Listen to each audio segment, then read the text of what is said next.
ईश्वराम्बा प्रियतनया साई नारायणा ईश्वराम्बा प्रियतनया साई नारायणा ईश्वराम्बा प्रियतनया साई नारायणा ईश्वराम्बा प्रियतनया साई नारायणा साई नारायणा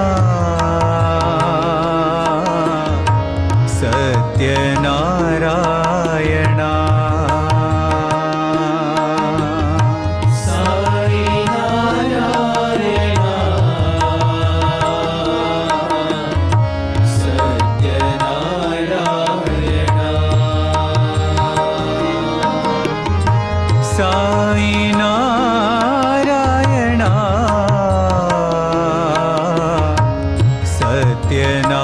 सत्यनारायणा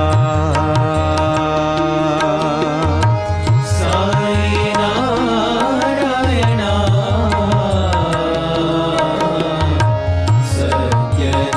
सत्यनारायणा ईश्वराम्बा प्रियतनया साई नारायणा ईश्वराम्बा प्रियतनया साई नारायणा कलयुग में अवतार लिए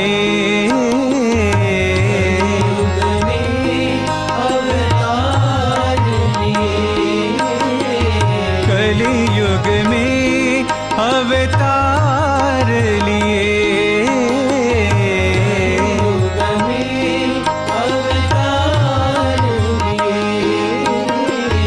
कण कण में तेरा नाम साई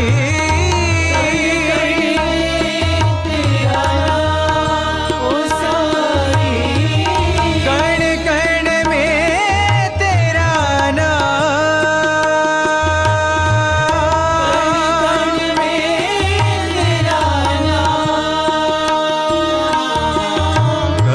कण में तेरा नाम ओ साई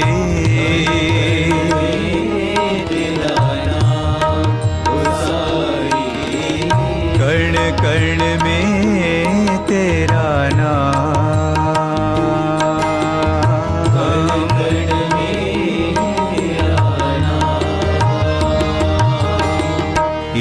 ईश्वराम्बा प्रियतनया साई नारायणा ईश्वराम्बा प्रियतनया साई नारायणा साई नारायणा सत्यनारायणा साई नारायणा सत्यनारायणा कलयुग में अवतार लिए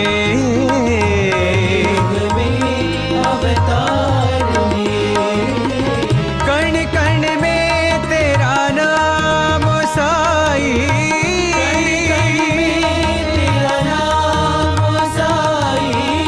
कण कण में तेरा नाम साई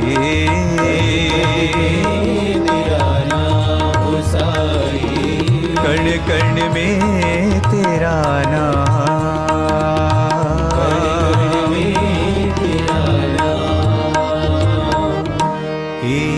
ईश्वराम्बा प्रिय तनया साई नारायणा।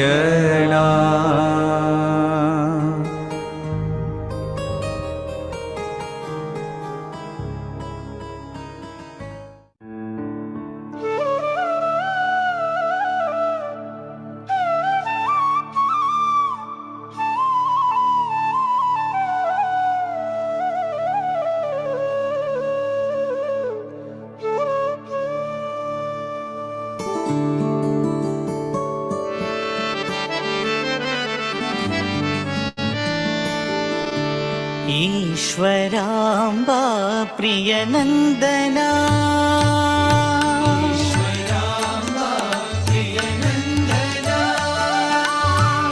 ईश्वराम्बा प्रियनन्दना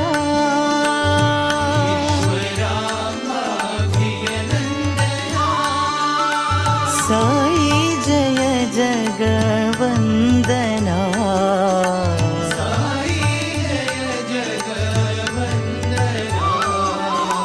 साई जय जगवन्दना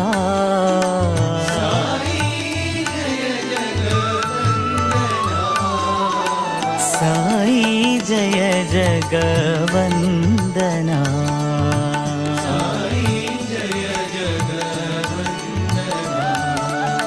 साई जय जगवन्दना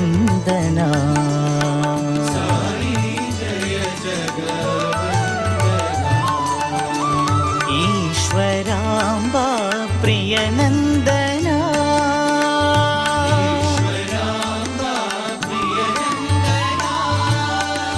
रत्नाकर कुलभूषणा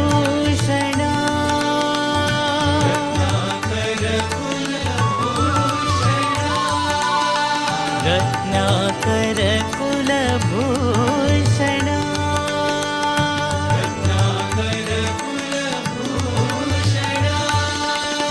राजीवनयना नारायणा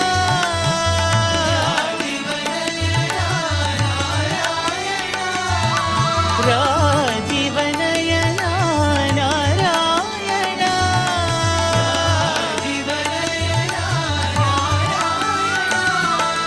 नारायणा हरि नारायणा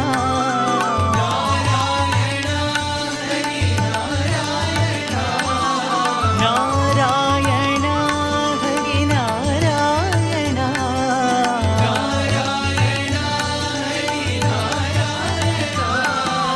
नारायणा साई नारायणा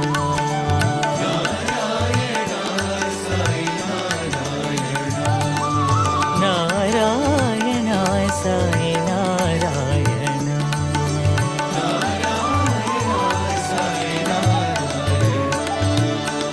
ईश्वराम्बा प्रियनन्दना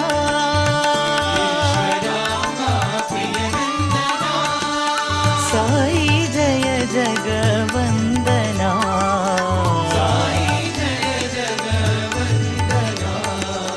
साई जय जगवन्दना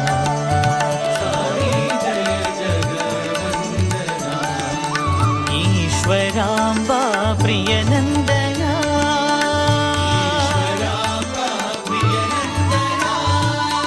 रत्नाकर कुलभूषणा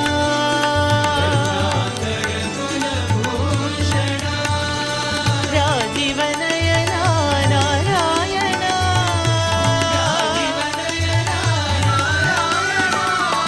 नारायणा हरि नारायणा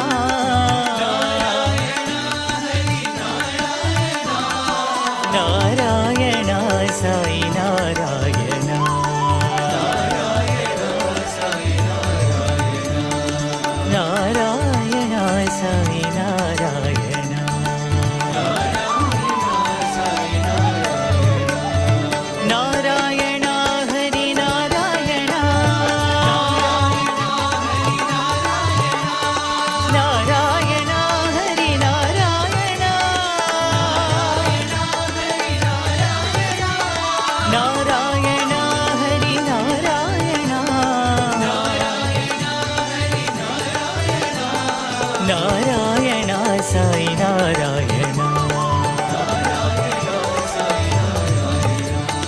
नारायण साई नारायण नारायण हरि नारायण नारायण हरि नारायण नारायण हरि नारायण नारायण साई नारायण नारायण साई नारायण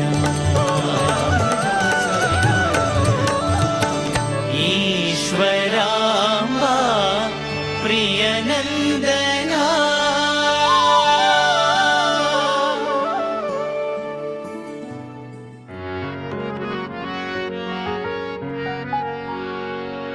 गिरिधारीला श्याम गोपाल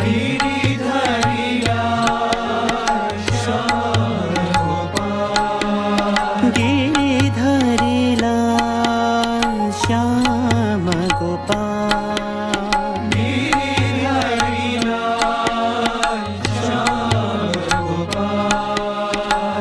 नटवरला मदन गोपाल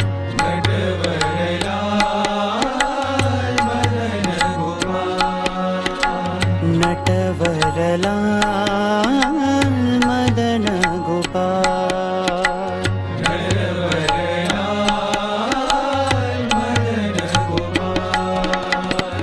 मथुरा नाथ कृष्ण गोपाल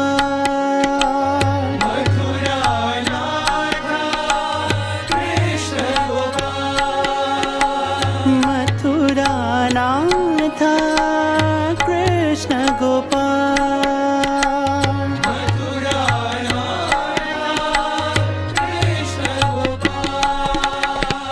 श्री मधुसूदन मुरली गोपाल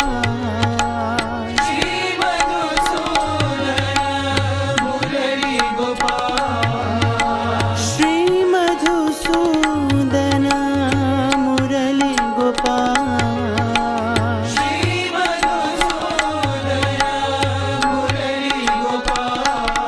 यशोदा के बाल नंद गोपाल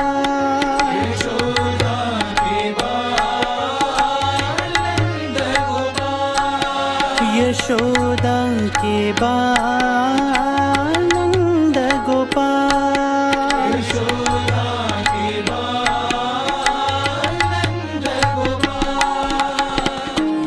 ईश्वराम्बा प्रिय साई गोपाल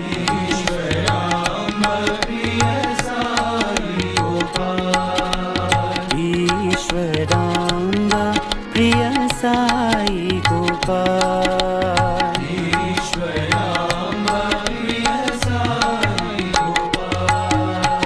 गिरिधारीला श्याम गोपाल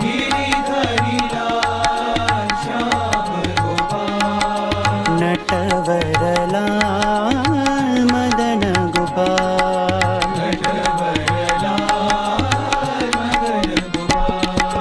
मथुरा नाथ कृष्ण गोपाल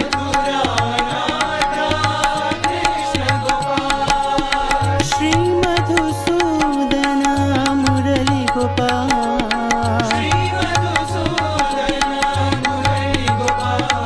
यशोदा के बाल नंद गोपाल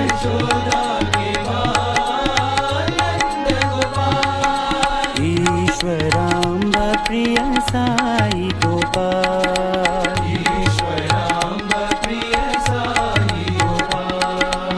ईश्वराम्बा प्रिय साई गोपाल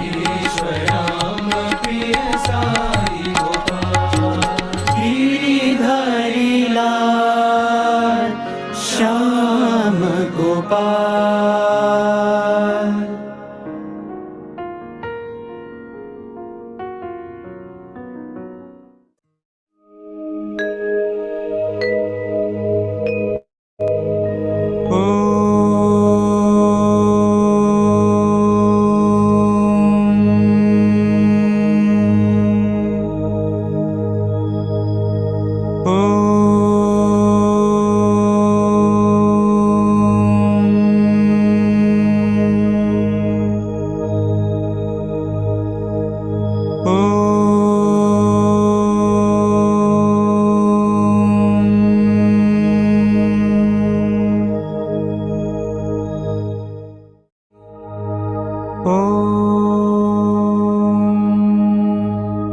साईश्वराय विद्महे सत्यदेवाय धीमहि तन्नः सर्वः प्रचोदयात्।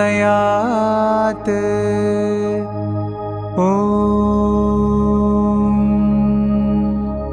साईश्वराय विद्महे सत्यदेवाय धीमहि तन्नः सर्वः प्रचोदयात्। ॐ साईश्वराय विद्महे सत्यदेवाय धीमहि तन्नः सर्वः प्रचोदयात्।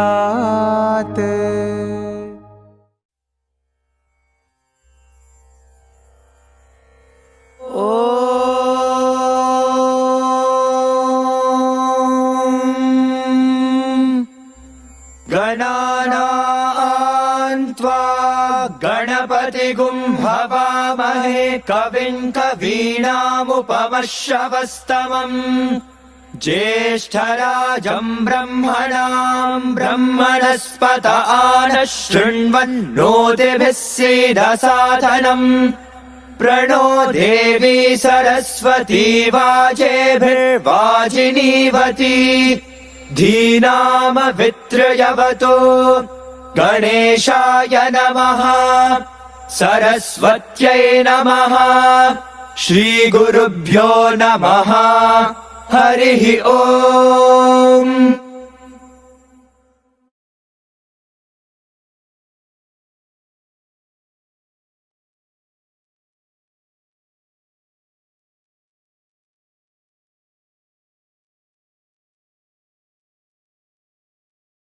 Om Sri Sai Ram. My humble pranams at the lotus feet of our dearest Swami. I warmly welcome you all to the special Pathway to Prasanthi Satsang.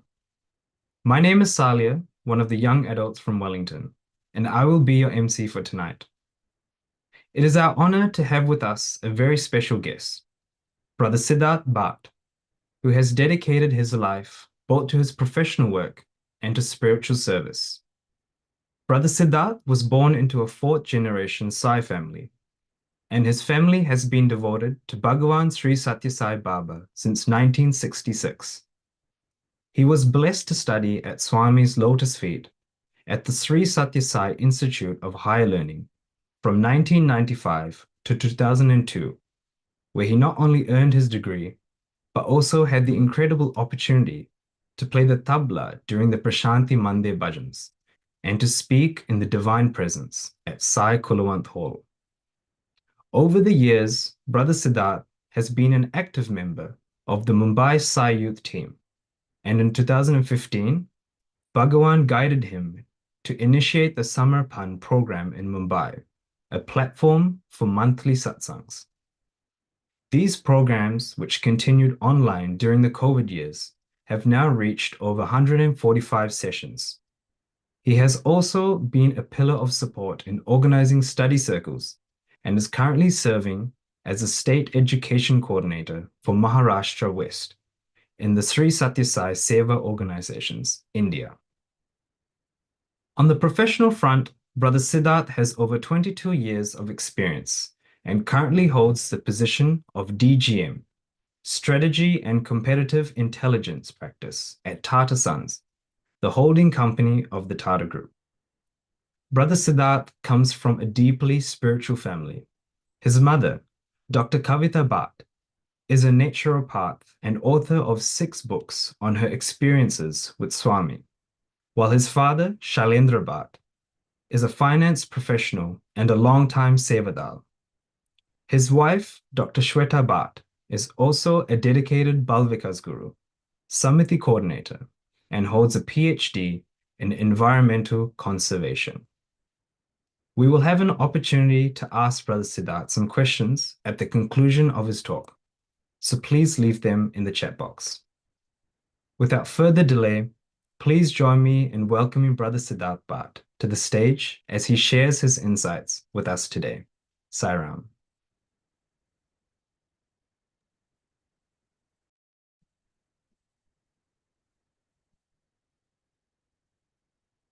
Offering my humble and prayerful salutations to our beloved Bhagawan. I also offer my salutations to both my parents, my Bal Vikas Guru, Krishna Veni Aunty, all my teachers, right from my primary school till my post-graduation program. I offer my obeisance to each one of them. It's because of them what I am today.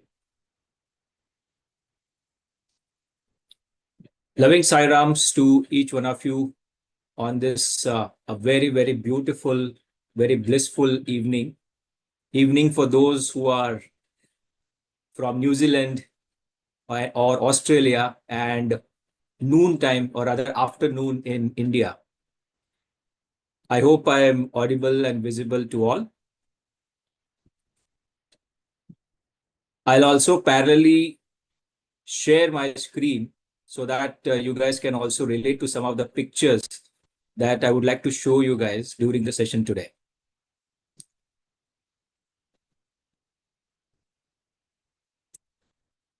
Okay.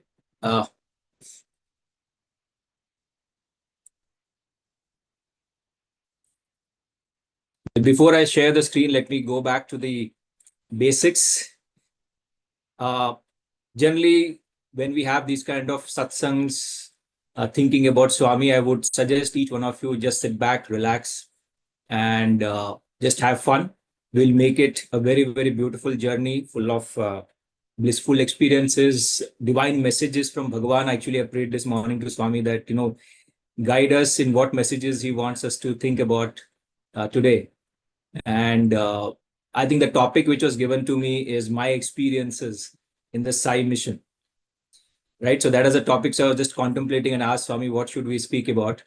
And there are a lot of guidance, obviously, that flow from him all the time. But before I get into those details, it's also a good opportunity for us to pause and reflect that we are into a very, very, very blissful period right now, keeping aside all the wars and everything that is going on the other side. But if you just pause and reflect, we are in the month of May. We just had Ishwarama Day on 6th of May. Tomorrow, 12th of May, is the Buddha Purnima. In Mumbai, we also celebrate Dharmakshetra Day. It's a Dharmakshetra anniversary day on 12th of May.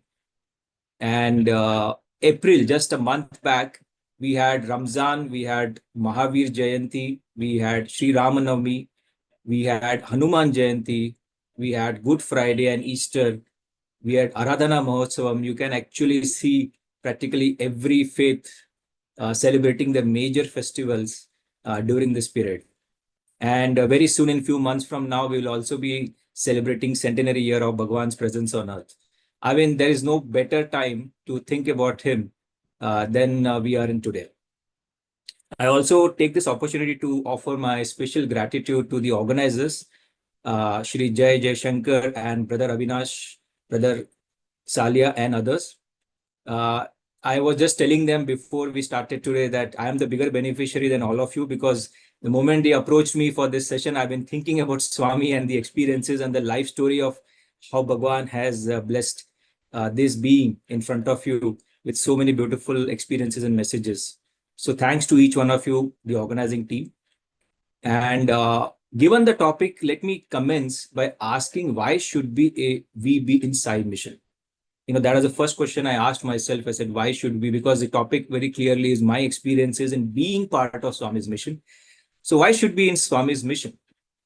And I have this particular quotation I'll share with all of you, and I generally share in most of my talks because it had a very profound impact on me.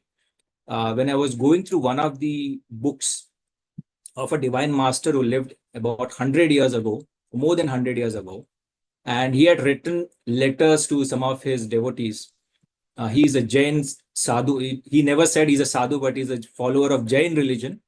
But some of his letters, when I was going through, very beautifully I'm just summing up the 5 things which he mentioned across his letters to his disciples and devotees, which is extremely relevant for each one of us. And that's why I thought, let me begin with this message.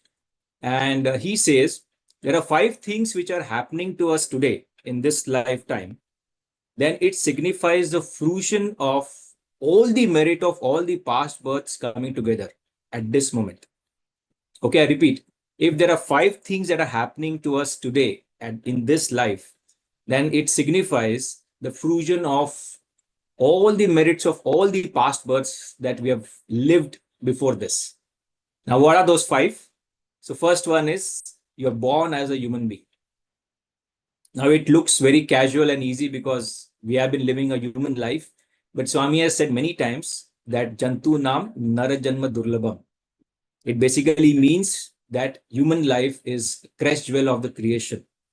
It's the rarest of the rarest opportunity to be born as human being. So if we are born as human being, that's the first qualification. Number 2 is our mind is showing interest in God. God, divinity, divine masters, their messages, spirituality, whatever we call it. But our mind is showing a lot of interest in that. Right? That's a second qualification. If that is happening to us, we are in for a great opportunity. Number 3 is we are born at a time when God or the divine master or a divine being is present on earth.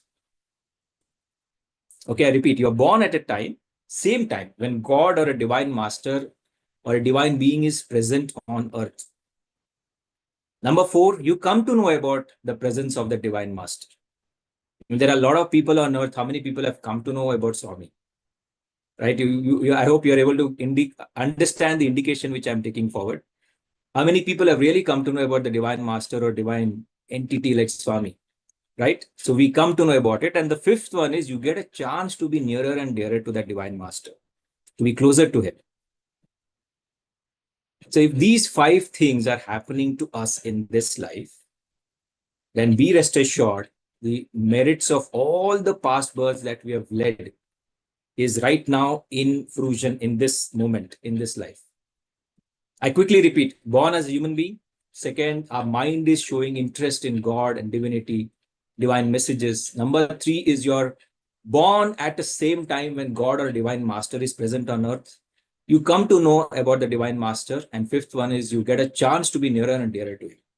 If all these 5 things are happening at this moment in our life, I mean, you just imagine all the good things that you have done, the merits of all the good work, good deeds that you have done in the past life is right now in fruition. Right? So give a thought, if these all 5 tick in our life, how lucky we are, how blessed we are. Right? And there are 2 options now. Given this, if these are the 5 things happening, what am I supposed to do next? Right? So first one is just enjoy the grace and let the life flow by. In that case, what happens? Imagine all the merits of all the past births is right now in fruition. End of this life, that all the credit of our account balance will be exhausted and we are born again next life with a 0 credit balance. And I'm hoping there are no debit balances, otherwise we'll have a difficult time. Right? That's the first option. Just enjoy the grace and let the life pass by. Second option is we do something about it. And what is the something? Let's pick up some seva, some opportunity to serve others, right? To showcase all the good things that Swami has shared with us to the rest of the world. That is where, in simple terms, we can be part of the Sai mission and participate actively for the good of everybody and the good of ourselves also. Swami has many times said that, Sai organization is not an NGO. It is an organization for self-transformation, right? So it's a great opportunity which Swami has provided for us to be part of the Sai mission so that all the good things that we have done and the beneficiary, we as a beneficiary of these things in this life is really, really, we can put to the best use that is possible today. Right? So those are the 5 things. Just keep that in mind. Honestly, when I read this, it really had a big impact on my life, thinking that, I should not let this life go away. We have to do something about it. It's a great opportunity God has walked in our life. In fact, one of my professors, I remember also telling us regularly that, the greatest thing that has happened to all of us as Sai devotees is that we have found God in our life. I mean, how many people have really, kind of come to know and have face to face with divine, right? Somebody like Swami Vivekananda also kept asking that anybody who has seen God, there's only one person, Sri Ramakrishna Paramahamsa, who said, yes, I have seen God and I can talk to him the way I talk to you. Aren't we the same? Aren't we those blessed souls where we can also tell Swami Vivekananda that it is we are also the ones who have seen God and spoken to him face to face. That's the way we speak to him. Right? So there's the greatest blessing that has come on our way. Okay, now having part of Sai mission, what is the next role we need to do? Just do seva, just participate in bhajans because our country president has said, or our district president has said, or our samiti in India we call it a samiti, but wherever the organization heads have said, office bearers have said, so we need to be participating. No, right? Important is for us now, when we speak about self-transformation, it is very, very critical for us to understand how do we build that connect with God. And in our case, obviously with Swami. Imagine an absence of Swami's physical appearance on earth. It'll be very, very difficult for us to understand and relate to God, because God in that sense is an abstract entity. And that's why Swami made life simple for us by incarnating on earth, so that we can relate to him, talk to him, mingle with him, laugh with him, enjoy the times with him, and make it easy for us to build that relationship with him.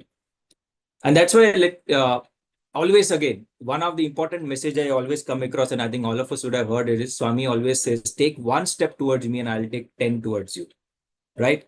And many times what we have done as devotees, we have added one more zero and made life difficult for Swami. He said, take one step towards me and I'll take 100 towards you, I'll take 1,000 towards you. But the challenge is taking that one step for us.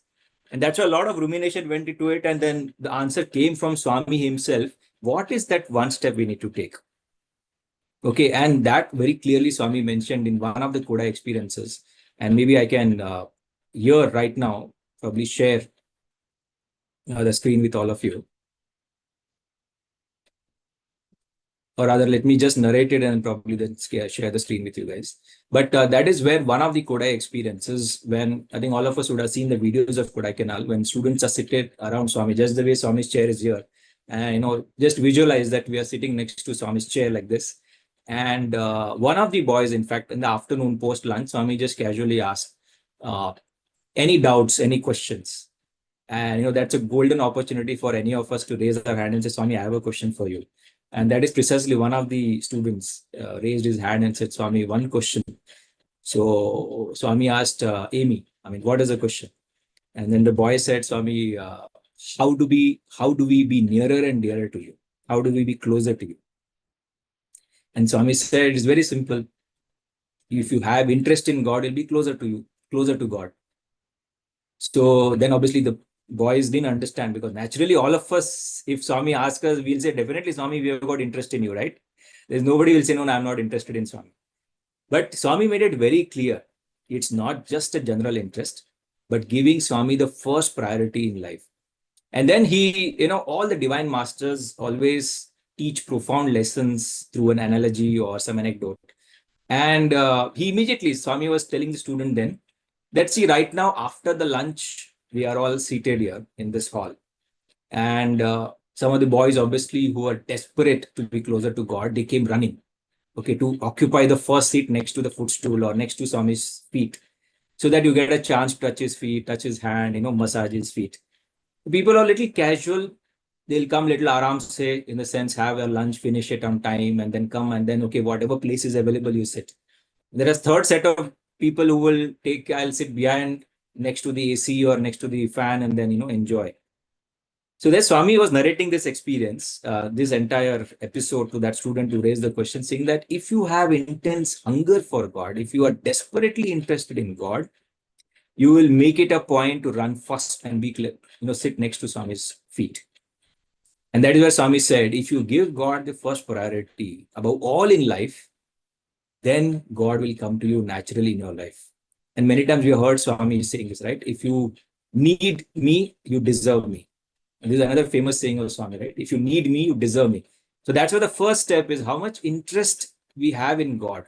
Not just the interest in typical words that we play around, but interest here means intense hunger for God, or giving Swami the first priority above all in our lives. Right? So this is one food for thought for all of us. Rumination, self-rumination, self-audit or contemplation, how desperately interested we are for God, how intensely hungry we are for God, right? So this one experience I remember during the Kodai where Swami beautifully said, and this is the first step. Once we are desperately interested in God, rest everything He takes care. And that is what happened to me. Okay, there's a long story. Some other day I'll narrate it because I'll take away the entire session today. But somehow it was Swami himself who desperately created that interest in my life about Him. And that's why I was desperately hungry. I wanted to be his student. I said, Swami, nothing doing. I want to be your student. I want to study in your college. I want to study as many years as possible in your college. And that's where the hunger was developed by him, by his immense mercy. And then once you show that hunger towards him, you give him the first priority above everything in life, then he takes charge. And that is where he starts teaching some of the beautiful lessons through beautiful experiences, so that step by step, when he said, take one step towards me, I'll take 10 towards you. That one step that we take is, Swami, I'm desperate for you. I want to be, closer to you, nearer and dearer to you. Everything else is later. For me, you are most important. You are the first priority. Once that statement is made, once that feeling is, reflected in everything that we do towards Swami, then those next 9 steps or 10 steps, as Swami said, he starts taking one by one. Right? And that is precisely, I will share some of the beautiful experiences, how each step Bhagawan, took in my life and actually, kind of transformed it the way it is today.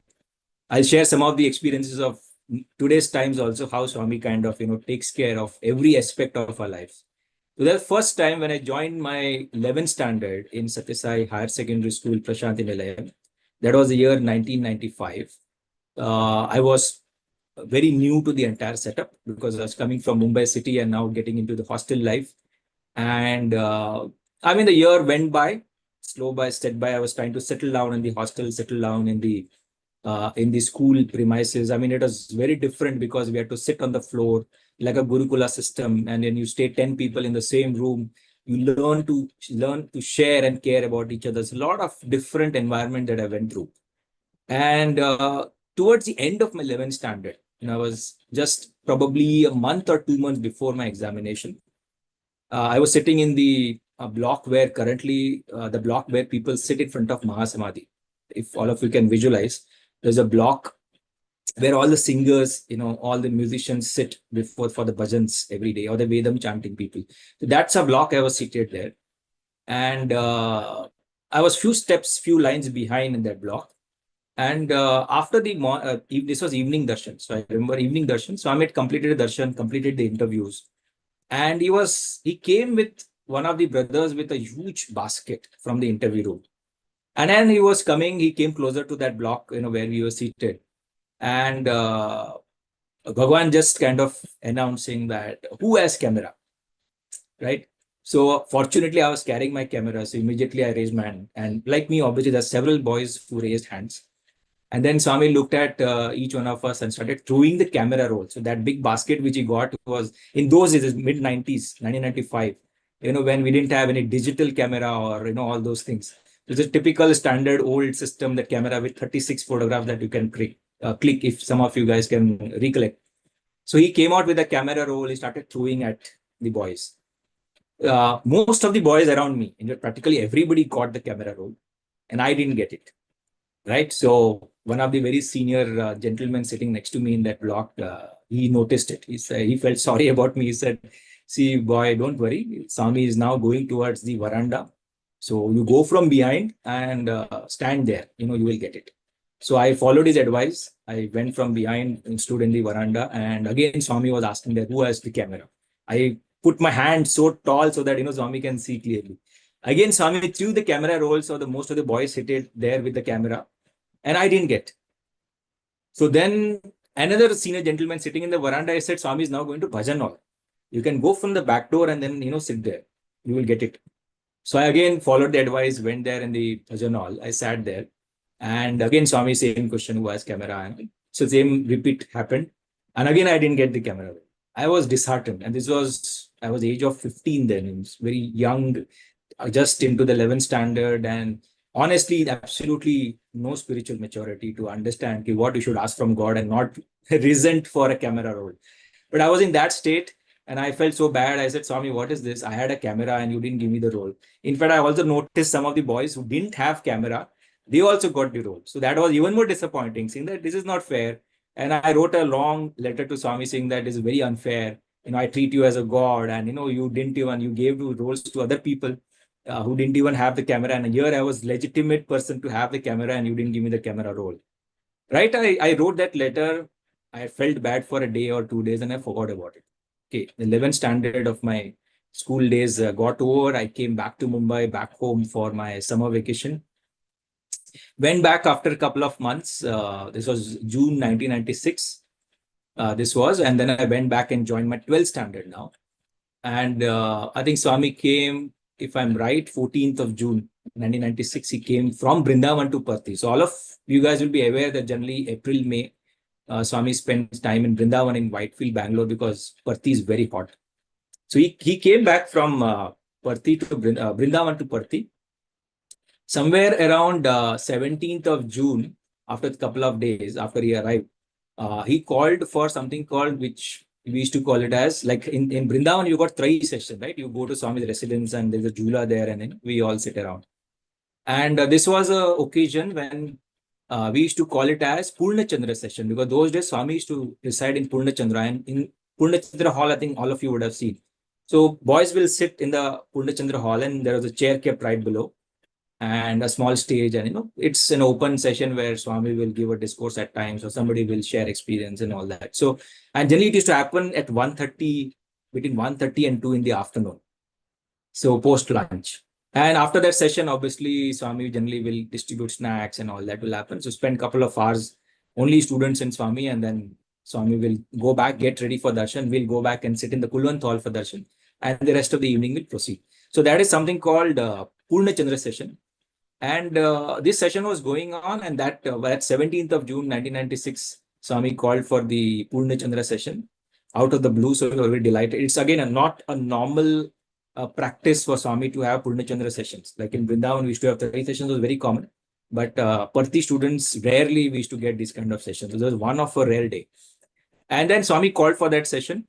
And after the discourse and everything got over, again, the big basket came out.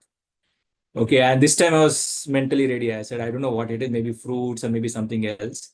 And again, Swami announced saying that who has camera? And this time I had forgotten my camera at home. During the summer vacations when I went, I forgot the camera and I left it at home and went to Parthi. And I didn't have this time. So legitimately, I didn't raise my hand. I just kept quiet. Swami obviously completed the standard SOP, as we call it, distribute all the camera rolls to the boys who had the camera. And I had no expectation, because neither I raised hand, neither I had a camera. And then Swami, the boys, obviously the basket went back inside, and I thought the chapter is closed. Out of the blue, I was seeing Swami actually taking a stroll in front of the first line in the Purna Chandra auditorium, where the boys were seated, and he was taking a stroll. And he was looking down and up, not toward a student. So it's like, if suppose I'm in Swami's position, I'm facing like this, students are on this side, on my left side, right? And I'm looking like that. So I'm looking up, looking down, and then, keeping my hands behind. I think most of you would have seen Swami like that many times in the video or the photograph. Swami having these hands behind. And he was taking like a walk. And out of the blue, suddenly he brought his hands ahead and started tossing a camera roll. Now that was surprised, because the basket had gone, the distribution was completed, and it was towards the end of the session. And Swami was tossing the camera roll. And I was like 17th or 18th row. You can imagine how far I was from Swami. And I could see that, Swami was literally like a ball he was throwing up in the air. And obviously now the question was, who will get this? You will not believe this. I mean, even when I share with you guys today, it just gives me a goosebump, because Swami is beyond our comprehension. And Swami was just, as I told you, the boys are this side. He was tossing like that. He took it in his left hand and just threw it without seeing it. Right? I hope you're able to see my hand movements also clearly. He just threw it like that. You were seeing here. The boys are seated here. He just threw it. And it just came after 18 lines behind. I was sitting. It came and fell on my lap. Now you can imagine. And then after it fell on my lap, he just looked like that and gave a very mischievous smile, did like this, and then went off. No verbal communications anywhere. But the eyes, many times, as all of us know, Swami speaks through eyes, and it was so clear that you didn't get that time, you got it now. And this was an exceptional situation because after all the distribution was done, this role was as if it was reserved for somebody who missed out on the last time. And this time I didn't have a camera, by the way. Okay, so it made it more special because that time I had a camera and I felt bad. And this time I didn't have a camera, but Swami remembered that he missed that day. So that let me give it to him. This experience I narrated in front of Swami in year 2001 when I was in my first year MBA. Right in Kulwant Hall, I was standing next to him and I narrated to the rest of the devotees saying that this is what Swami did in my 11th and 12th standard. And Swami, when I looked at Swami from my corner of the eye, looking at his reaction, he was all laugh and smile. And one beautiful lesson, in fact, that I carried home with this experience and I would like to share with all of you is patience is bitter, but its fruit is sweet. Okay, I'm repeating this statement. I noted down in my diary because that came immediately when I was, going through this experience, that patience is bitter, but its fruit is sweet. Right? If just visualize the same experience in 11th standard, if I would have raised my hand and I would have got it, I have not learned any lesson. I just, whatever I wanted, I got it and went back home and forgot about it. But when Swami wants us to teach a lesson, okay, and an important lesson, life lessons like this, where Swami says 3 P's of purity, patience, perseverance. This was one of them, patience. And he created this entire scene so that it remains with me. I narrated in front of him in Kulwant Hall and narrating in front of you, all of you today, that patience is bitter, but its fruit is sweet. And why this is important, many times we pray to Swami, we keep asking Swami, what am I supposed to do in this situation? Please guide me. And sometimes Swami is quiet. Right? And then he says, what, Swami? You're not responding to my prayers. You're not responding to my letter. You're not responding to, even at times we throw chits in front of him and we don't get a clear answer. So when he wants us to remain quiet, that is also an answer to the prayer saying that hold, wait, patience. Because he's doing something in the background, which we don't know, but at the right time, right things will come. I had not expected his camera roll to come to me. 18th row behind, he throws without seeing at me. Okay, it falls on my lap without any, it's not that it touched somebody's hand or head and it flew and came. It straight away fell on my.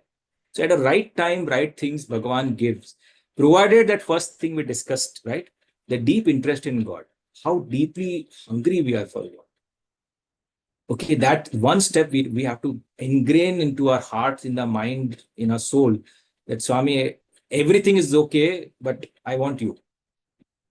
Right? I want you and you alone. That first priority. Then everything else he takes care. Pick up any challenge in our life, any answers. He knows what to do, when to do.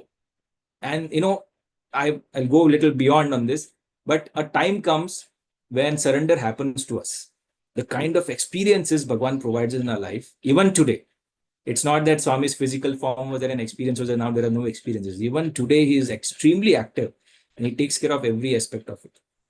Right? So surrender happens to us that Swami, you are exceptional. I think beyond my comprehension, I don't have anything to ask from you. You take such good care of me in every aspect. I don't have to ask you. I think that stage does come to us. And probably I'll dwell on this towards the end of the session today.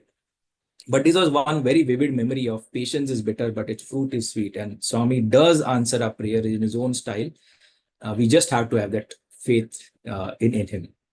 Right? And then came a second lesson. And second lesson was again in my 12th standard when I was studying. And this was an opportunity where I was speaking for the first time ever in my life. Okay, now I think all of you would have gauged in last, say, almost 15, 20 minutes or 25 minutes that I'm speaking to you so comfortably, right? I don't have any challenge, at least apparently it looks to be. But you will not believe, in my childhood, when I was in my school, I was extremely scared of public speaking. Means if anywhere in the school, if there is an elocution competition being announced, right? I used to be outside the gate of the school so that I should not be seen anywhere. I was so scared of public speaking. And from there, I joined Parthi, and 11th standard, I had a different story of public speaking. But more importantly, when I came to 12th standard, that was the time when Swami announced, again, same 1996 was the year, Swami announced in the Kulwant Hall saying that I'll give discourses every day. And again, unusual. So June, July, I think till early August, he gave discourses every day.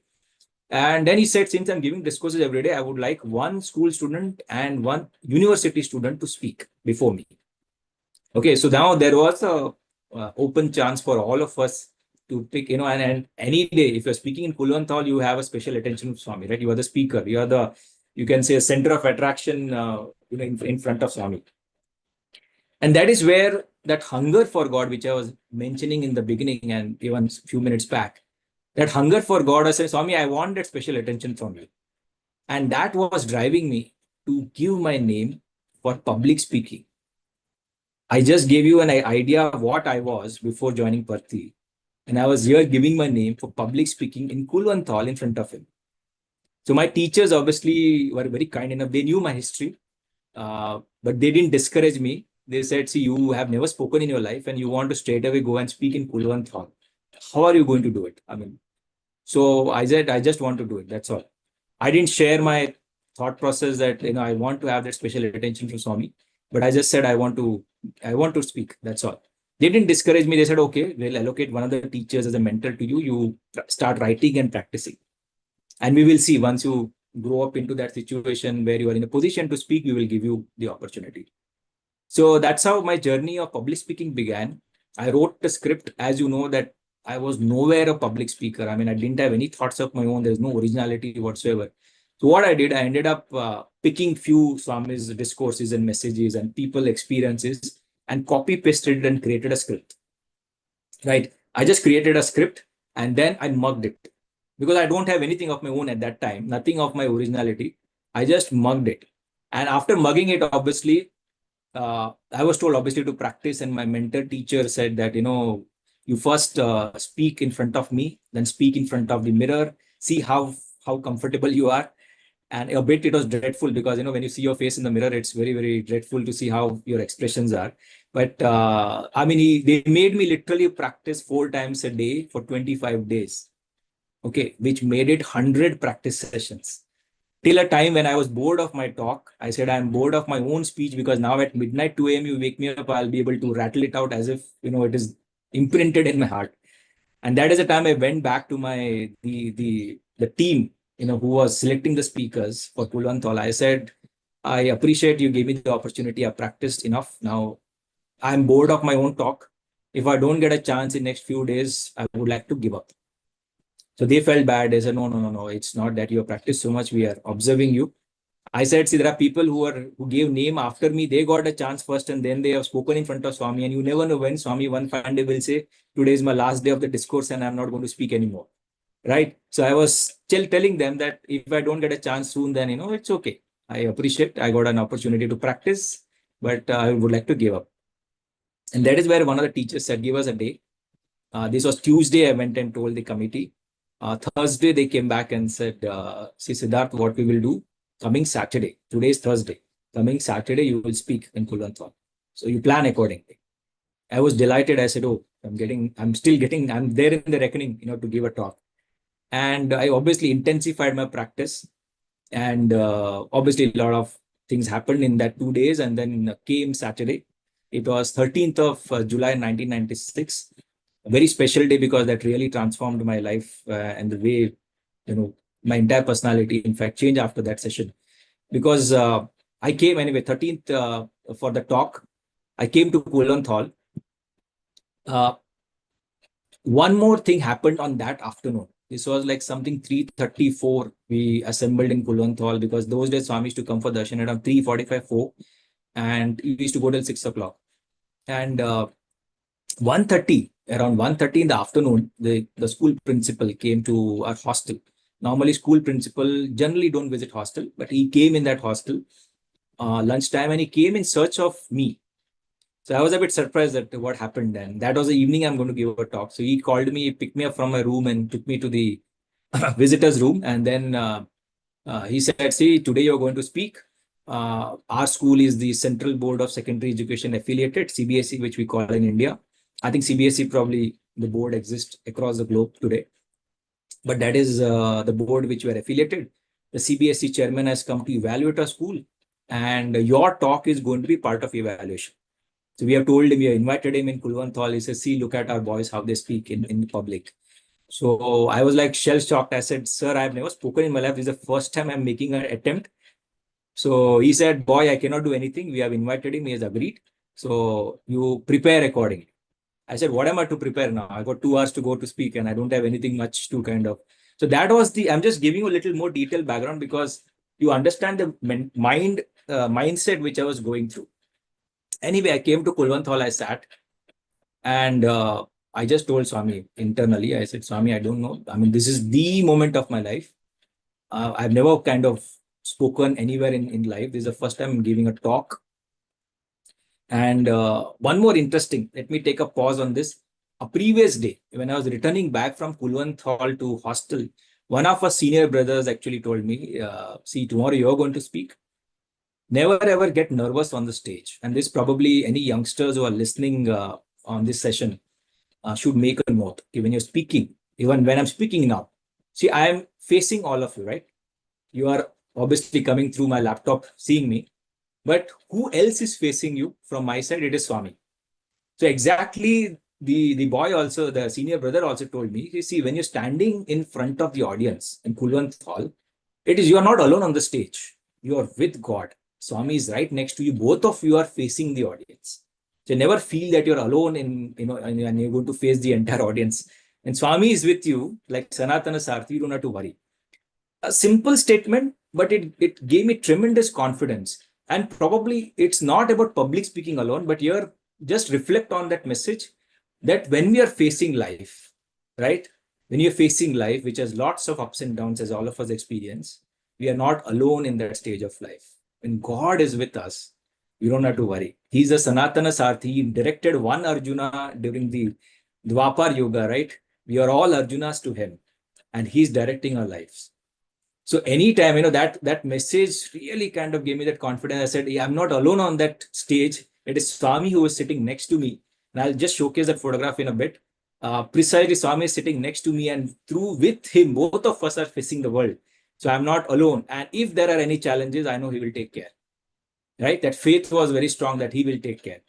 And that is precisely, let me now showcase that so that you all can relate to this episode.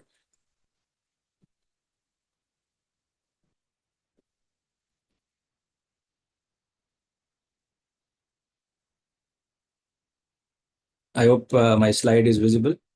Anyway, these are Kodak photographs. I was narrating that earlier experience.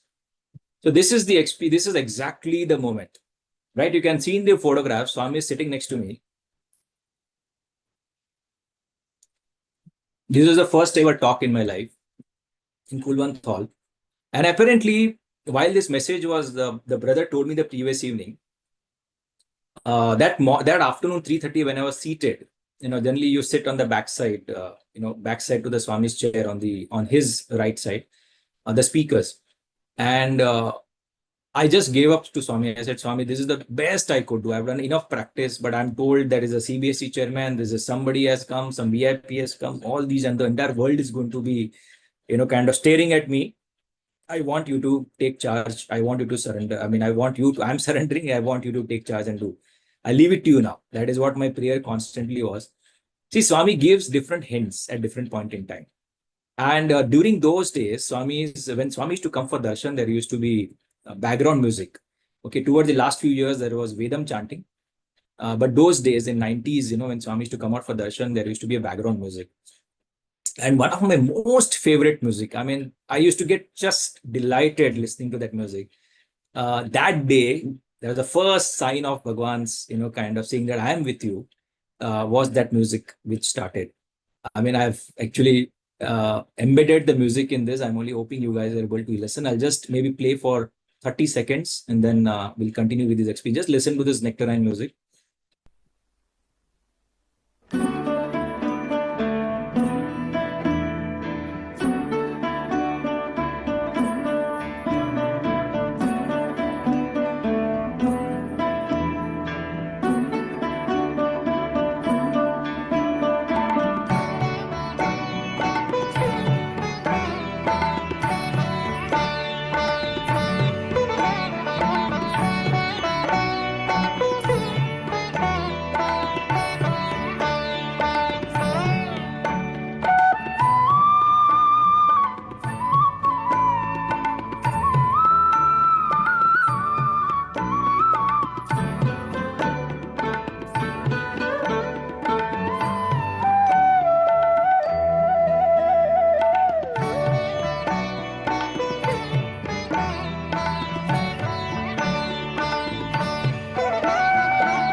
Okay, am I audible now?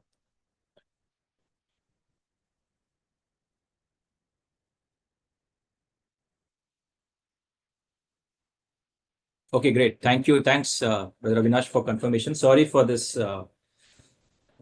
Anyway, some technical error or maybe some indication for us. Anyway, so I was just narrating this. So quickly concluding this experience is precisely that was the time when this music started, and then Swami came and completed the round and came and sat on his chair. And the person obviously spoke to introduce both the speakers, both me and the other brother. And one beautiful thing happened was when the speaker, I mean, the introduction, the MC, what we call it, the MC was introducing me, saying that the next speaker is going to be Brother Siddharth Bhatt from SSSIHL Higher Secondary School. Swami, as you saw in the photograph, Swami was seated like this, and the speakers are seated a little on the right side behind. Swami actually came little ahead on his chair. He took a turn and he looked at me straight into my eyes and then gave me a beautiful smile, as if of recognition, saying that, saying that, okay, you are the speaker today. So that was a beautiful moment when Swami smiled, actually took that pain to get little ahead on his chair so that he can turn and look at me, spot me, and then smile. I mean, that was a beautiful moment. And then obviously I went with a rose. And in one more lesson, in fact, Swami used to always tell us that never have castor faces, always have smiling faces. So I remembered that. I said, let me go with the rose with a smile on my face. I went to him. He smiled back. And after that, he looked at me and he said, what is the topic? I said, Swami, my topic today is surrender. And then he asked me, where did you come from? A typical question, right? But when he wants to ingrain certain important messages. So I said, Swami, from Bombay. Those days, we used to call the city as Bombay, mid-90s. So then he looked at me, stared at me, and I was like a bit scared. But then I told Swami, you speak through me. So he said, take Pad Namaskar. I took his Pad Namaskar, came, gave a talk. Absolutely, the talk went brilliantly smooth. It's not, I'm not doing any, self-appreciation. But what I sensed was, being a first time ever speaker, I mean, in life, speaking in Kulwant Hall, the talk went very, very smoothly. Absolutely, without any breaks, without anywhere, without any question mark, without any pauses. It just went smoothly. After the talk was over, I went back to Swami with a smile, and then Swami said, very happy. Again, where do you come from? So I said, Swami, from Bombay. Okay, after that, he probably gave up. He said, this fellow doesn't understand anything, because he wanted to drive home some lesson. And I came back and sat. The entire session got over. Swami gave a discourse and Swami went back inside the interview room. And normally the speakers get a chance to sit just outside the interview room before Swami retires in Purnachandra Auditorium. That is where he used to stay those days. So Swami came out of the interview room. The moment he opened the interview room, he looked at me, and from there he's asking me, where did you come from? Where did you come from? And I was like perplexed. Half an hour back I said Bombay, again still Swami is asking me. So again I blurted out Swami, Bombay. And then Swami put his hand on my head and he said, you take Pad Namaskar. So I took the Pad Namaskar, I was happy with it. I came back, and one of the teachers in the school was observing this. So he called me during the dinner time in the evening. He said, what did Swami ask you? I said, Swami was asking me, where did you come from? I wondered 3 times he asked in the same evening. So he said, you should never say Bombay. You should say from you, Swami. He's the source of everything. So when he says, where did you come from? You should say, Swami, from you. I said, okay, next time I'll remember this. 10 days went by. During the darshan line, Swami came and spotted me and again asked, where did you come from? Again, the pat, I had not internalized the message. I just said, Swami, from Bombay. And suddenly it struck me that, I should have said, Swami, from you. So Swami, as if, very mischievous he is, before, as if he has not heard what I said, he said, and then he came closer to me. So that was a split moment. I changed my answer. I said, Swami, from you. Moment I said this, he looked at me, he said, wrong answer, and then went away. So I was like surprised. I said, my teacher taught me this. I went back to him after the darshan, and then I said, you taught me that Swami says wrong answer. He said, oh, my dear boy, you should internalize Swami's message. Without internalizing, if you're doing only lip service, it has no value to Swami. That's why he said wrong answer. And that was a very important lesson I was learning, that any messages, in fact, today also when I'm speaking to all of you, I was, kind of listed down some of the areas or topics which I need to speak on. I said, unless I've experienced it, I will not, open my mouth on this. But this is precisely where Swami was teaching me that unless you internalize any message of mine, it's no point in only having a lip service in the world. And it was a big, profound lesson. I immediately noted it down after my teacher told me this. And I said, I'll keep reminding myself every day, Swami, I am from you, I am from you, I am from you. Till the time when one of the days again, after a year or so, he asked me, and I could immediately say, Swami, it is from you. And then he smiled, he patted my head and went back. So that was a confirmation saying that now we have learned the lesson. But this is another important aspect I wanted to share with you guys, that when we are in Sai mission, because I'm going back to the topic, when we are in Sai mission, doesn't matter n number of messages Swami has given, but every message, if we are able to internalize within ourselves, make it part of our life, make it part of us, that is the time when we start, following his teachings and making his presence more and more clearer in our life. Right? That was one episode which I went through. There are many small episodes that happened.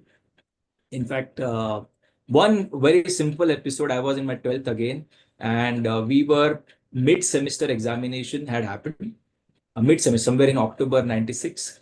And the last paper was given on that morning, and then I came back, came to the Kulwant Hall for darshan. Evening, Swami, I think I remember the date also, 14th of October 96 to be precise. That was a day when I was right in the front, and Swami came and looked at me and said, kitna marks aata hai? There's a Hindi, he asked me, how many marks you're expecting? Because I just completed my mid-semester examination for my 12th standard in that morning, and evening darshan is asking me how many marks you're expecting. Honestly, I had not done that well. I was a merit student in my 10th. I was part of the top 10 rankers in my 10th standard board examination in India. If you remember, like we have a 10th and 12th standards. This was my 12th standard, and I had not done well. So I said, Swami, 70%. He made a very ugly face saying that, 70%. I mean, he didn't speak this, but he just made a face that, I'm not happy with you. After a few lines, he went behind, he picked up one more boy. I said, how many marks you are expecting? So he said, Swami, 80%. He was very happy. He made a smile, good smile, and then looked at me, looked at that boy. After a few lines, again, he went ahead and he asked the third boy, how many marks you were expecting? He said, Swami, 85%. He was very happy. He made a big smile and he looked at me and he looked at all three of us. He looked at me and said, 70%, 80%, 85%. And then he looked at me. He just kind of, I'm not happy with you at all. Kind of. That was the face, and then he went away. I think that trigger was enough for me that, I need to work hard. Obviously, after that, my eyes opened, slogged out for the next 6 months. And finally, as if Swami had set a target of 85% in my 12th board exam, I did get 85% and passed out. And he was quite happy with that, because after that, I got good confirmation from him that he is quite delighted with that, my performance. But why I'm sharing this experience again is that when you are completely kind of given yourself to him, and he said, Swami, I want you and you alone, he takes care of every requirement of ours. Even in this case, I had completely left my 12th standard. I said, no, I want to focus on Swami and Swami alone. That year was a special year. I had given a talk in front of all, as I shared the entire episode with you. Swami had given me that camera role also that year. Swami had spoken a lot of time during that particular year, and I said, Swami, I have come here for Swami, and I want to be only with Swami and keep the academics aside. But he said, no, if once you're surrendered to me, then I am your boss. I will take care of your life, and I'm accountable for your life. So he made it a point saying that I'm not happy with 60, 70. In fact, 70% is what I said. Actual marks came was 65, even worst. But he made it a point to ensure that I do pass out with 85% mark in actual 12th standard board examination, the final examination. And that is where he takes care of every aspect of life, even be it your academics, be it your experiences connected to your... now, in fact, I will shift gears because we are at 1:20 at India time. So it must be what, 8 o'clock roughly, or 2 minutes or 5 minutes to 8. Right? How much time I have got? Maybe Avinash, if you can guide me.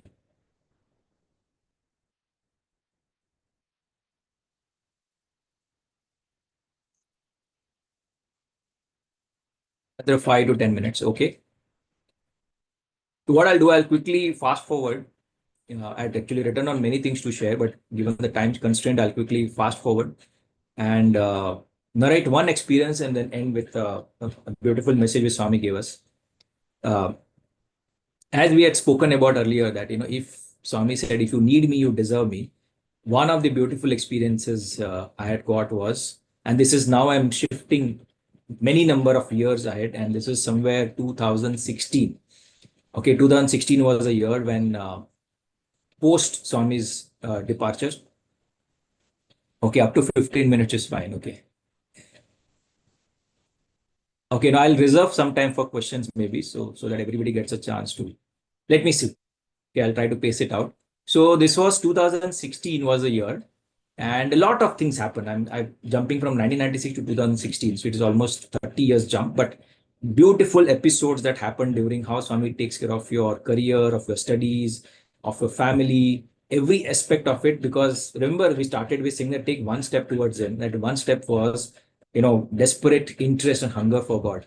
And then obviously you take care of every aspect of it. So I'm jumping 30 years hence in 2016, February 15th to be precise, 5 years after Swami had departed his physical form.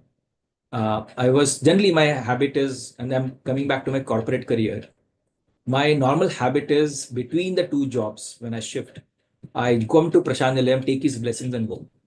Okay, so that is my normal habit. And I was again shifting job. This was 15th of February 2016. And this time I did not get any chance to come to Parthi. So Friday was my last day in my previous assignment. Same company, but inter-transfer. And then I was being appointed as executive assistant to the managing director of Tata Motors. That was my company then. Today I'm working with Tata Sons, but this was Tata Motors, which is, I think, 4th or 5th largest company in India today, in corporate India, and one of the largest automobile companies in Asia. So I was being appointed as executive assistant to managing director of that organization, MD and CEO. And one of the very powerful positions, I think most of you will recognize that EA or executive assistant is also the position where you end up representing the MD in different meetings and even at times take decisions. So such a important position was, I was being blessed with, and I didn't get a chance to come to Parthi. And that is precisely on 15th morning at around 10:30, when I reported to my new office. I was seated on my desk. It was the first day, so the work was yet to happen. And I just internally, I just spoke to Swami. I said, Swami, I'm not getting a chance this time. Such an important position you have blessed me with. I'm not getting a chance to, come to Parthi and seek your blessings. And I was just repeatedly feeling bad about it. And 11 o'clock, after 30 minutes from then, 11 a.m. in the morning, one envelope comes to my desk. So the admin guy comes and drops an envelope, and then I'm surprised because on the very first day in a new assignment, who is sending you an envelope? So I just open it up and see, and you will be really, really surprised to see, to note that it had Swami's photograph, it had few vibhuti packets, and a very beautiful note. And the note was very clear: blessings directly from Prasanthi Nilayam on your first day in office. I mean, I was a bit, I don't know what to say right now, but I was in my tears then, because 30 minutes before I had just prayed to Swami that I'm not in a position to come to Parthi, such an important position you have given me, and I'm not in a position to seek your blessings. 30 minutes later, the blessings are delivered right in my office, the head office of Tata Group in Mumbai, where a photograph, vibhuti packets, and the chit very clearly saying blessings directly from Prasanthi Nilayam on your first day in office. I was in tears. I profusely thanked Swami. I said, Swami, this is miraculous. I mean, nothing short of miracle, because remember, he's not in physical form. Okay, he's not in physical form. In 2011, all of us know 24th April, he left his physical form. This is 2016 February. Okay, 5 years hence. And Swami is actually listening to that prayer, which I did at 10:30 in the morning. At 11 o'clock, he delivers the blessings right on my desk. I mean, how direct Swami can be. Now, you may wonder, how has this come to me, right? So we had precisely, I was also curious to see, I looked at the chit up and down. I said, who has written this, from where it has come? And right in the below, it was written regards Hema. So Hema, there's only one lady I knew, Hema, who was from the HR of that company. And all that I knew was she is not a devotee.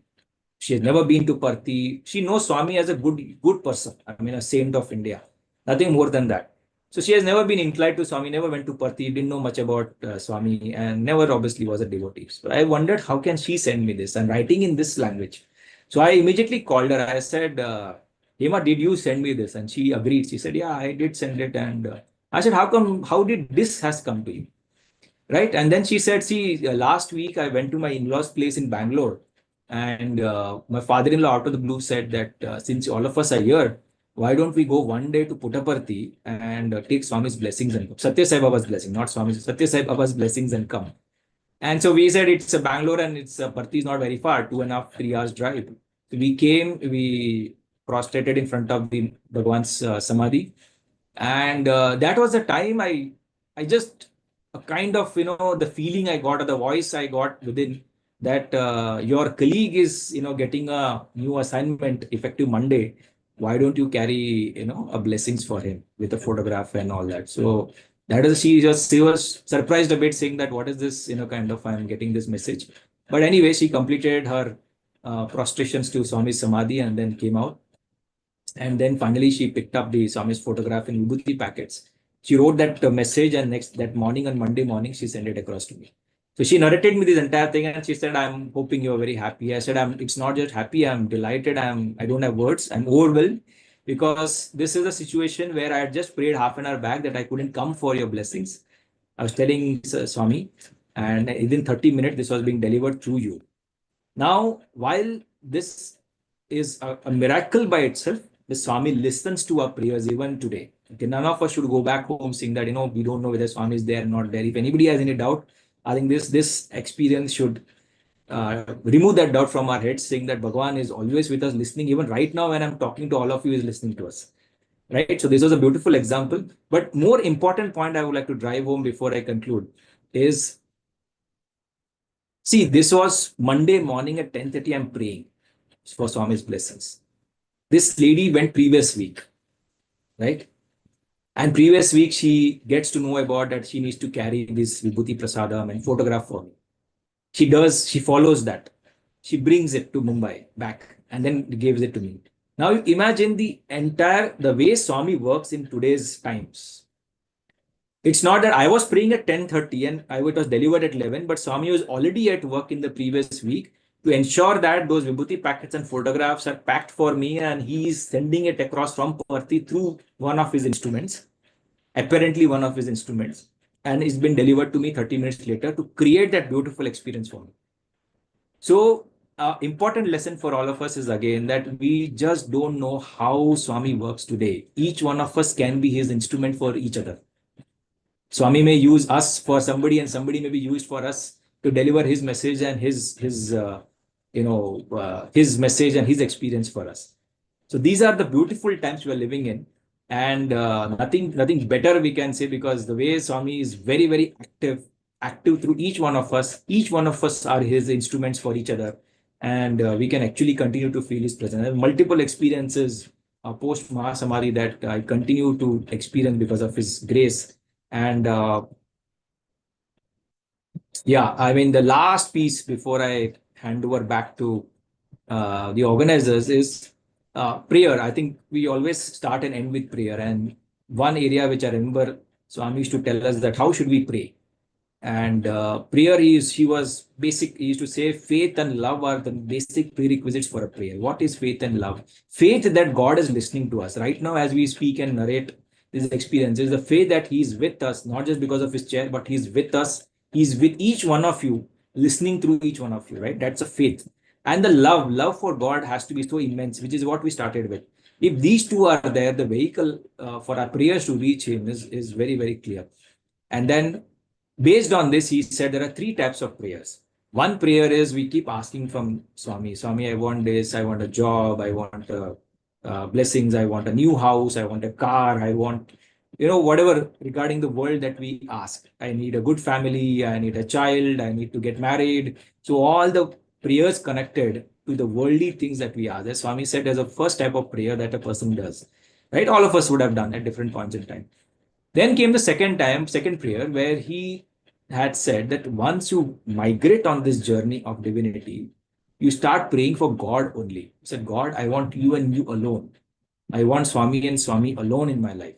Whichever God, if somebody is a devotee of Jesus, I want Jesus and Jesus alone. If somebody is a devotee of Buddha, I want Buddha and Buddha alone. He said, praying for God only. Okay, not for anything else. Swami, I want you. God, I want you alone in my life. Everything else you take care. And he's very beautiful. He, explained this to us, saying that, see, there is always a tussle between God and the world. If you choose world, God will give you the world, but that's about it. If you choose God, then God can give himself, and along with he being a creator, he comes along with his creation also. So there's a double advantage of worshipping him and asking him, Swami, I want you and you alone, because once I have you in my life, I have you also, I have the creation also. Both, it's a double advantage, right? So that's why I said the second type of prayer as we are progressing on this journey is, I want Swami and Swami alone. I want God and God alone in my life. Everything else is immaterial. And once we start experiencing his presence in every aspect of life, we reach a stage where we start saying, I don't want to pray for anything because I'm taken care of. I know I'm taken care of. He's taking care of me. It's already realization, experience has happened that he's taking care of everything. Then the last level of prayer is prayer for the entire creation. Samasta loka sukhino bhavantu, as Swami had always told us to chant, right? So he said that's the highest level of prayer where you only think about good of the world, good of the world, good of the world. Okay, that's a level because you are very confident. I don't need anything else. I'm taken care of by Swami. He's taking care of me, everything. So what should I ask him? And he has given me and I am his, right? That is a level that we reach, that I belong to Swami, Swami belongs to me. We are all together as one. So what else is left to pray is for the entire creation. So these three type of prayers, I remember he has told us, and I just thought I'll close today's session with this, that if at all we pray, we need to again ruminate, saying that which level of prayer we are.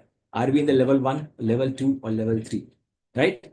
And then just to sum up, we began actually that, this evening basically with those 5 things that are very, very important. Okay, you are born as a human being. Your mind is showing interest in God. Third one is you are born at the same time when God is present on earth. Number 4 is you come to know about that God. And finally, you are nearer and dearer to the God. So 5 things are happening in our life at this moment. Just rest assured that the merits of all the past births are right now in fusion.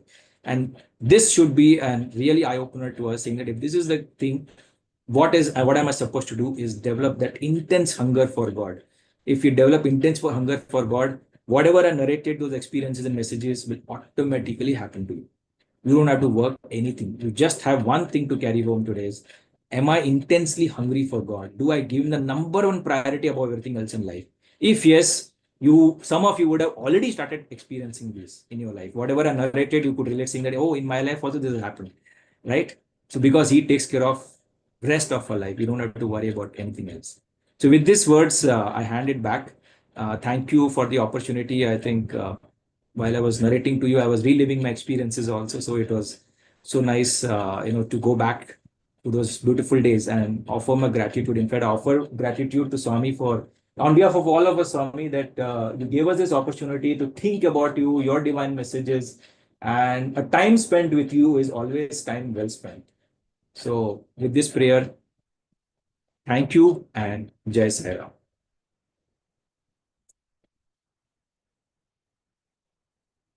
Yeah, any questions if we have time?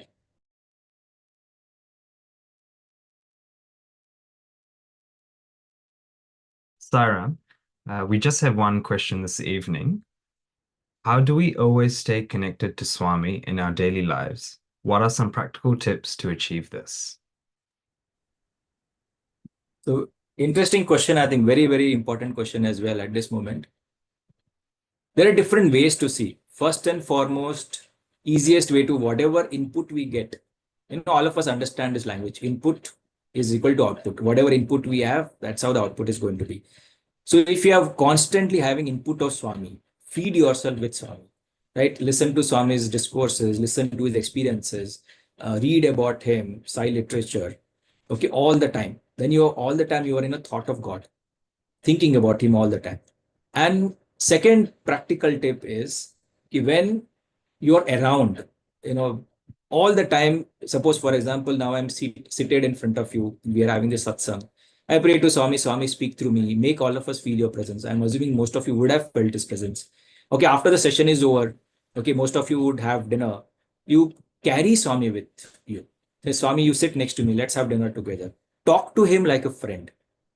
I think the most fundamental shift we need to experience in our life is Swami as a God is in Puttaparthi or in an altar and I'm here as a devotee, that should go away. Swami is part of a family. He is head of the family. He is one of us. He's like a good friend of ours, or whatever relationship we are comfortable with. So carry him in every aspect of, if you're going to office tomorrow morning, you carry with him to you in your office. Make him sit next to you in the car. Okay, travel with him, talk to him, converse with him. Slowly and steadily, you start visualizing him. Okay, and many times this is not just an false imagination. What I meant is, because many times again Swami has told us this: what is inside you is outside you. Inside Swami and outside Swami is one and the same. One of our professors actually meditated on him, and then Swami actually came and told him openly, and this isn't physical, face to face, that what is Swami inside you, what you're meditating, and Swami outside you is one and the same. Right? So it is visualization of his presence, remembering him at every interval of your day. Okay, carry him with you. Because see, one simple thing is, he is with us. Are we aware about his presence? Okay, he is with us. It's not that we think and then he's there. He's always with us. The only thing is we need to tune to him. That is where you build that connect with him. Right? The connecting line has to be, you have to shift your tuning to him by constantly remembering him, visualizing him, talking to him, offering food to him. Okay. Before we, in fact, and again, I share this because he had told us also that when you go to office, when we passed out, he told us this. When you go to office, before you begin your day, you just pray to Swami, today, important day, these are the things to be done. Now you take it the way you want it to be done. I'm just your instrument. I'm a hollow flute in front of you. You are the one who has to blow your breath and let the music happen. Okay, once that activity is done, end of that activity or that job is done, then we offer back to Swami and carry him along with us back home. Right? Spend as much time closer to him, thinking about it. And where you are not in a position to have any books or videos or audios, just close your eyes and experience, Swami, you are with me, I am with you, you are with me, you are around me. I'm telling you, these are the things where you start getting connected to him, because he's all over us. Okay, it's like a butter which is hidden in the milk. It's not visible, but it is there. You need to churn the milk to bring that butter out. This is exactly the churning process. So again, visualization, reading, listening to reading his literature, reading his discourses, listening to satsangs, going back to the videos and enjoying his presence. Okay, visual, and obviously I spoke about visualization, connecting him, bringing him in every aspect of our life. Okay, I'm sure that is the best way to tune to him. I never think that he's God somewhere in the altar and I'm here. He's right with us, talking to us, mingling with us. And Swami said, the way you visualize me, I'll be like that with you. So if you take me as a God in the altar, I'll be sitting there. But if you want me to be around you all the time, then you call me as a good friend, as a family member, as the head of the family, right? And you see the difference. All of you, whoever has asked this question, you will start feeling his presence. At least in my life, I've experienced it. I've not read any books about this. I'm sharing whatever I have experienced with all of it. I hope that answers your question.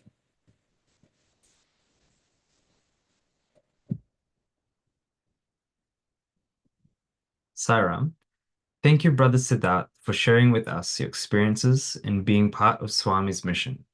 We are truly grateful for your time and wisdom you have shared with us. We'll now conclude the satsang with bhajans and Mangala Arati. Jai Sai Ram.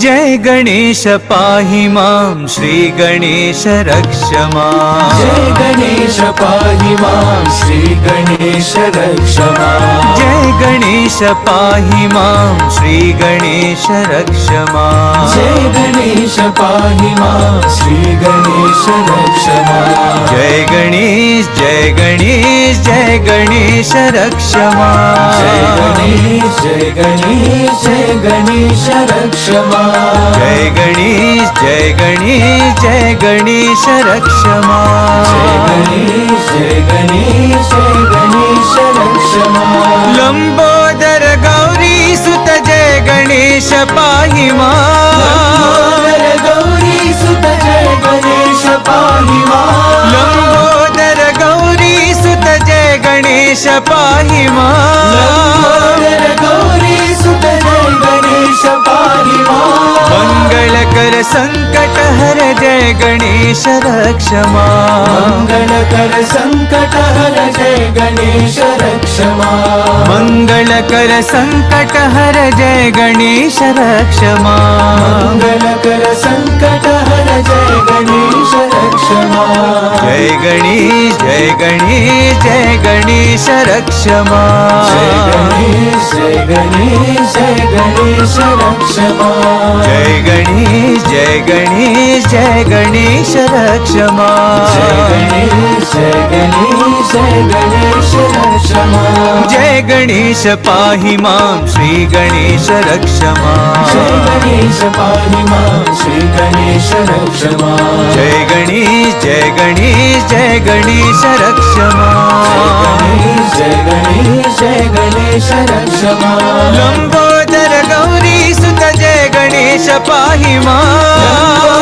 Gauri सुत जय गणेश पाहि मां मंगलकर संकट हर जय गणेश रक्ष मां मंगलकर संकट हर जय गणेश रक्ष मां जय गणेश जय गणेश जय गणेश रक्ष मां जय गणेश जय गणेश जय गणेश रक्ष मां जय गणेश जय गणेश जय गणेश रक्ष मां जय गणेश जय गणेश जय गणेश रक्ष मां जय गणेश पाहि मां श्री गणेश रक्ष मां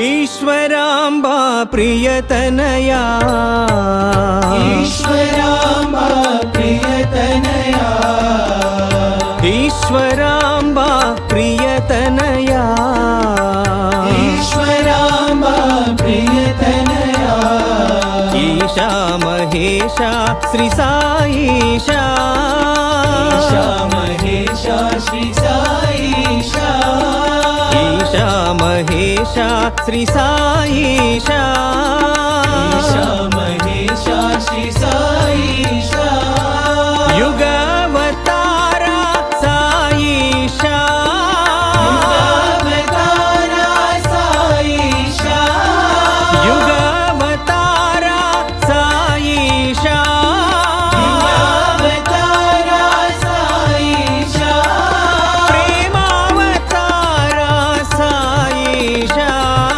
प्रेमावतारा साईशा पूर्णावतारा साईशा पूर्णावतारा साईशा ईश्वराम्बा प्रियतनया ईश्वराम्बा प्रियतनया ईशा महेशा श्री साईशा ईशा महेशा Shri Saisha युगावतारा Saisha युगावतारा Saisha प्रेमावतारा Saisha प्रेमावतारा Saisha पूर्णावतारा Saisha पूर्णावतारा Saisha ईश्वराम्बा प्रियतनया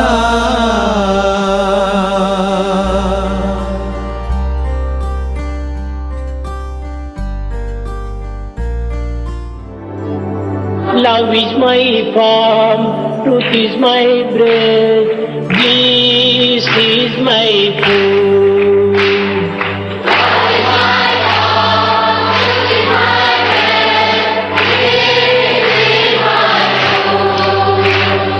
Love is my form, truth is my breath, bliss is my food.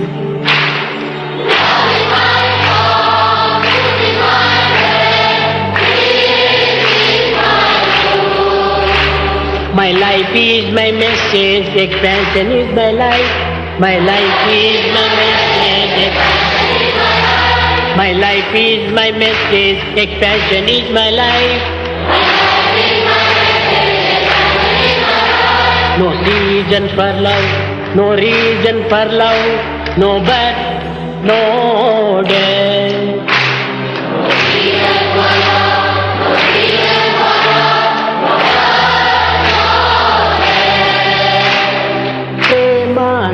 सत्य आनंद शांति सत्य आनंद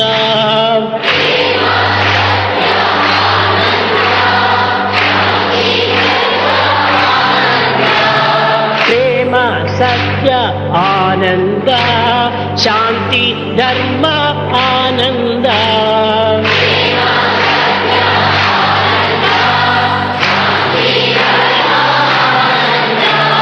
शिरडी साई पत्ती बाबा जय जय शिरडी साई पत्ती साई प्रेम साई जय जय Love is my balm, truth is my bread, peace is my food.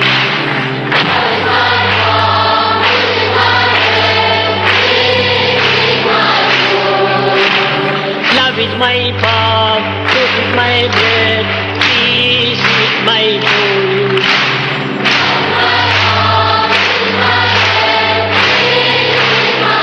Love is my balm, truth is my bread, peace is my food.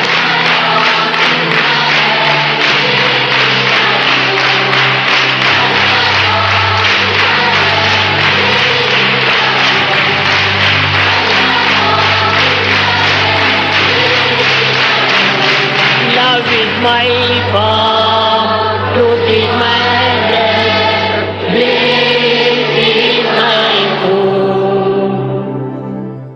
తమ బిడ్డను రక్షించుకునే నిమిత్తము మాతృదేవి తనను తాను అర్పితము గావించుకొని తమ సర్వస్వమును కూడా త్యాగం చేసి పుత్ర రక్షణకై పాటుపడుతుంది. Mother struggles very hard and is prepared to sacrifice her own self for the sake of the child. కనుకనే ఈ తల్లి చేసినటువంటి త్యాగమునకే మాతృత్వమునకు ఇంత విలువ అధికమైపోయినది. Because of this sacrifice, the mother attains noble heights.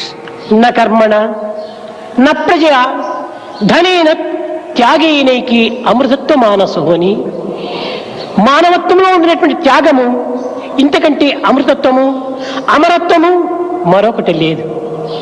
There is no other path towards eternity, and that is eternal more than this sacrifice. మాతృతత్వమునందున్నటువంటి మధుర భావము, దివ్య భావము, నవ్య భావము, పవిత్ర భావము మరి ఏ మార్గమునందు కానీ మనకు కానరాదు. More than in a mother, you do not find anywhere such a divine, ever new, sacred feeling. ॐ जय जगदीश हरे स्वामी सत्य साई हरे भक्त जना संरक्षक भक्त जना संरक्षक पति महेश्वरा ॐ जय जगदीश हरे शशिवदना श्रीकरा सर्वा प्राणपते स्वामी सर्वा प्राणपते आश्रित कल्पलतिका आश्रित कल्पलतिका आपदान्धवा ॐ जय जगदीश हरे मातपिता गुरुदैवमु मरि अन्तयु नीवे स्वामी मरि अन्तयु नीवे नाद ब्रह्म जगन्नाथ नाद ब्रह्म जगन्नाथ नागेन्द्राशयना ॐ जय जगदीश हरे ओंकार रूप ओजस्वी हो साई महादेवा सत्य साई महादेवा मंगल आरती अंधुको मंगल आरती अंधुको मंदर गिरिधारी ओम जय जगदीश हरे नारायण नारायण ओम सत्य नारायण नारायण नारायण ओम नारायण नारायण ओम सत्य नारायण नारायण ओम सत्य नारायण नारायण ओम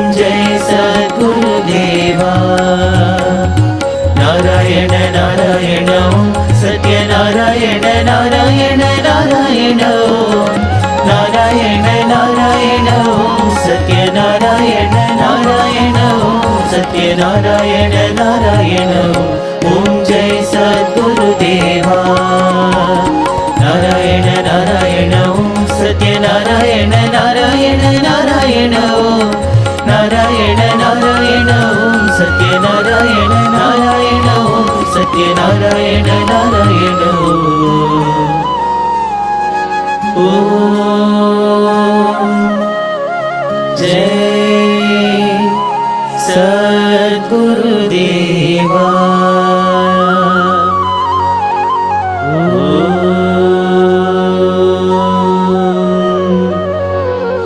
शांति शांति शांति समस्त लोकाः सुखिनो भवन्तु समस्त लोकाः सुखिनो भवन्तु समस्त लोकाः सुखिनो भवन्तु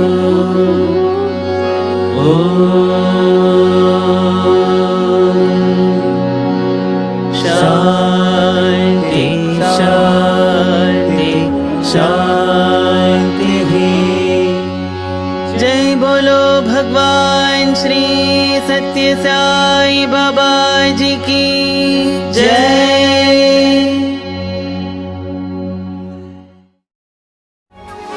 देवाधिदेव साईश परब्रह्मस्वरूपिणं वन्दे सत्य साईश युगावतार स्वामिनं शिवशक्ति महातेज सर्वदेवतातीतरूपिणं पूर्णावतार चैतन्यं शुभं जन्म महोत्सवं शुभ जन्मोत्सवं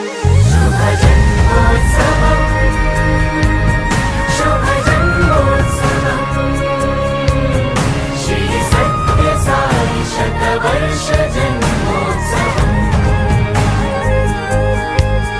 शुभ जन्मोत्सवं शुभ जन्मोत्सवं श्री सत्य साई शतवर्ष जन्मोत्सवं ప్రేమ స్వరూపులారా, the best way to love God is to love all serve all. మనం అందరినీ ప్రేమించాలి, అందరినీ సేవించాలి. మనం సేవించడం కోసమని పుట్టాము. ఈ సర్వీసులో మనం ప్రయాణమైనప్పుడే మానవత్వం అనేటువంటిది సార్థకమవుతుంది.